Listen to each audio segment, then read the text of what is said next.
All right, so this is going to be under the video 5 when we talk about reflecting on the data to kind of look at, to see what goes on in CMS and why it matters and why it's so helpful.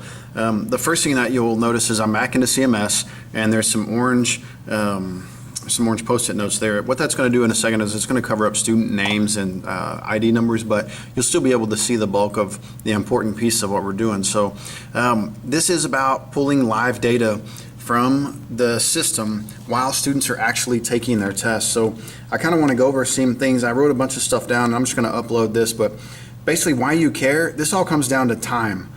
We all know that after a few days goes by, we kind of forget what we had tested over. We may forget the high points and the low points. Students might forget. So when you have this data right in front of you immediately, it makes a really, really, really awesome tool for adjusting your curriculum, adjusting your assignments, looking back and seeing what students got right as a whole, individual struggles, and those kinds of things. So I wrote a few things down that might help you. I know that it's helped out our 6th grade science team. I'm not going to read all that stuff to you, but I'm just going to go over a few things by using an example test. So I'm going to go to the assessments page and I'm just going to find a test. Now if you tag all of your stuff with really specific information like the TEAC, it helps. So we want to search for all the tests that we have taken so far under TEAC 6.5a.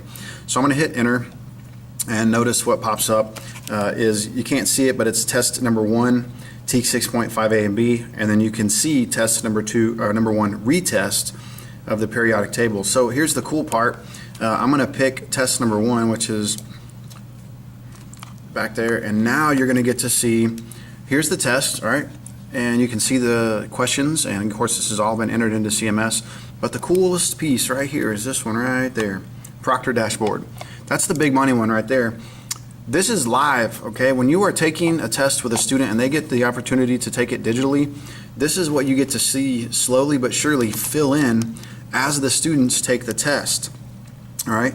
You get to see that part right there.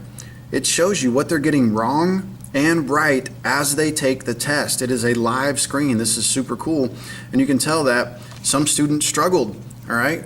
We can tell that if you look at the up and down data, and I'm going to try to turn this a little bit so you can see a little better. So left and right, we know that this student is having a hard time, okay? But we also know that up and down, students as a whole are having trouble with number 2, all right? A couple struggles there from this one. All right, this is great, great, great teaching tools for not just us as teachers, but for the students, because when they get done and they hit submit, they get to see their test score immediately. All right, they know, wow, man, I didn't do too hot on that, or hey, man, I made 100 on that. This is awesome. So that's a great, great tool to help us figure out, is the student learning something? Did they learn something? How do we know what we need to do in reteach or tutorial sessions? The other things too is, after you're done for the day, you can look at all of your classes immediately and you already have the grades. There's no need to go back and grade something, and you can start identifying how you're going to fix that stuff the very next day. All right, you don't have to wait a couple of days. You don't have to go home and grade for an hour or 2. All right, this is done and it's in the system. So super, super cool. The next thing that I want to do in the next videos, I'm going to show you a little bit of how to look at not live data, but we're going to jump back and how to pull analytical parts that match up with this data here.